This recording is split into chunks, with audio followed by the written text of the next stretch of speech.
Matt, going into what this is like technically going to be the third week of fall camp. Just how are you feeling? How do you feel the defense is looking so far, or during the past couple of weeks of fall camp? I mean, we call them blocks. 2 blocks into fall camp. As a defense, we've been making plays, but there are still things to shore up. I mean, you're not ready to play a game until you're ready for game day, right? I mean, we're still 15 days out, so but there's still some things to tie up. But we're still making plays out here. We're seeing growth. We're trying to tie up the different like little mistakes people are making. But you strive for perfection, but you can obviously never get there. So just doing whatever you can to be the best team for week 1. I say, what have you? I mean, you've been a multi-year starter now. What are you seeing from your development? Like, what have you seen from this fall camp to even take it to another level on your end? I suppose my emphasis this fall camp has just been playmaking. Just trying to do more, get in more positions to be a big playmaker, get more TFLs, get more sacks, understand what the offense is doing so I can beat them to it. Just stuff like that, right? Just doing whatever I can to be an impact player whenever I step onto the field. With Keeanu, just I know that we've seen him get in the backfield, create some pressures and whatnot. Just what has he, how has he progressed even from like, I know he didn't get much team reps in spring ball, but or at least from what we saw, but how has he taken that step forward and just what could he bring to that line? I mean, it's so cool seeing how much Keanu's grown, and you can tell he's having fun while he's out there, and that's the biggest thing with Keeanu. That's how he leads, by just having fun and being himself and just doing his thing, right? He's a loud guy. He's a guy that brings energy. He makes plays. Like he knows where the ball is going to be. He has a natural type of athleticism that lends itself to the nose tackle position, and it's really cool, right? It's been really cool seeing him grow into the player that he's become. The rest of the line too, where you have Isaiah Mullins, who's been getting the first team reps, and then but also the second team line with Rodas, and then also James Thompson kind of getting the second team. A lot of those groups where it's been a little bit more unproven. Just what steps have you seen them take, from spring ball to fall camp too?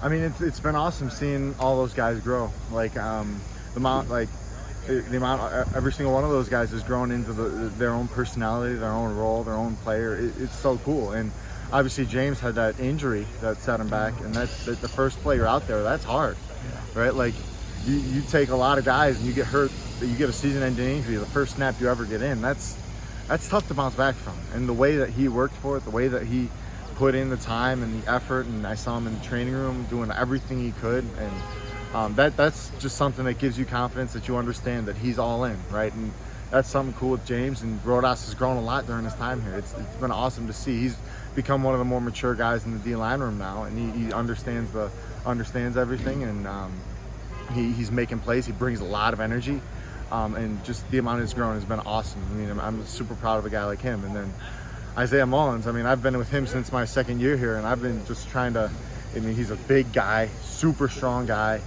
and it's been cool seeing him transfer that strength that he has to the football field. And he's a special type of athlete, a special type of just specimen with his size and his just strength. We call him the big tree. Like, he's just a giant human being that is able to move bodies, and that's what you want from a good D lineman. So it's pretty cool. I'll say just behind you guys. Just a couple more questions to let you go. But like, you saw Leo in the backfield, Leo Chanel making plays like he has, where he just either it's a pressure, or it's a sack, or a TFL, where he just reads it. What steps have you seen him take, and even just with Jackson, what type of pair could they be? Oh yeah, they're awesome. I mean, it's kind of frustrating for me sometimes because I feel like I shed my blocker, get in the backfield, but Leo's already back there making the tackle. I'm like, but I got to celebrate with him because I'm super pumped for him, because Leo's just a great guy, great. You can't even call him a young guy anymore, so he's a playmaker, right? We're hoping to use him in many different ways this year, and I'm pumped for a guy like him, and just the way he holds himself, the way he treats other people. It's awesome. A guy like I really admire a guy like him, and Bourne is a great leader while he's out there. I mean, a lot of experience under his belt. He's a special type of player. He has great awareness for the ball, great understanding, great communication. Like, you feel really comfortable as a D lineman when you have guys behind you like that who can fill the holes that quickly, because then the double teams won't stay on you that long. You'll be able to get in the backfield the O-lineman will be a little bit more on their heels, thinking that a big 265-pound linebacker is just going to be running at 28 miles an hour or whatever the heck it is down straight at him. And that's comforting for a guy like me. It's not comforting for the O-lineman, but it's pretty cool having those guys behind me.